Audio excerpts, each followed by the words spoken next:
Good morning. Why most business owners end up overpaying for leases and how to avoid it. This is by Bill Rapp, myself, EXP Commercial Viking Enterprise Team. Commercial leases are one of the biggest expenses for small and mid sized businesses, yet most owners can dramatically overpay for them. And not because rents are too high, but because they don't understand how lease structures work, how to negotiate, or how to use market data to their advantage. And that's a reason to hire a broker. In competitive markets like Katy, Fulshear, and West Houston, the difference between an average lease and a strategic lease can swing your bottom line by 10 to 30% per year. Big money savings. So here's why most business owners overpay and how you can avoid it. The first reason is not understanding lease types. So this is really the number one profit killer. Most business owners don't understand the difference between a triple net or NNN lease, a modified gross lease, or a full service lease, or base rent plus operating expenses, or percentage rent for retail locations. And each structure affects what you would actually pay. And that can include CAM charges, insurance, taxes, admin fees, as well as pass throughs.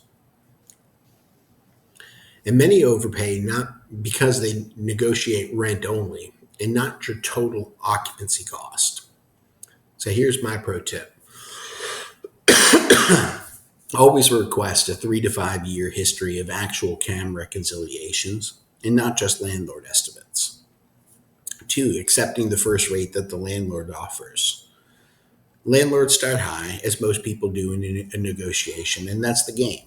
But most business owners don't counter with a market comp set that shows that rent should be lower, a justified counter offer, as well a positioning strategy. So thinking if there's an expansion planned or your credit strength or if there's low build out cost that you're requesting.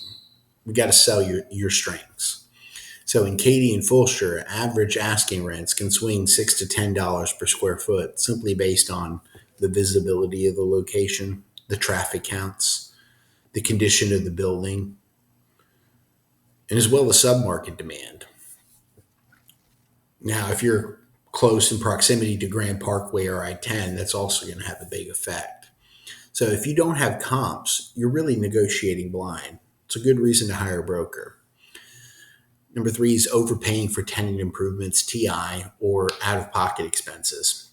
So TI, or tenant improvement allowances, are one of the most overlooked negotiation levers. So most business owners really don't ask for TI or don't get enough TI or really just don't think about how to structure it into your lease to maximize your value. So landlords expect to provide TI, especially in newer developments and first generation spaces. Even $20 to $40 per square foot in TI can save you $50K to $200K in upfront costs. Number 4 is not considering lease renewal traps. Renewals are where landlords profit the most. And here are some of the common traps and how to avoid them. So 8 to 15% escalation rates, above market renewal rates. And sometimes your CAMs will spike in the overall cost.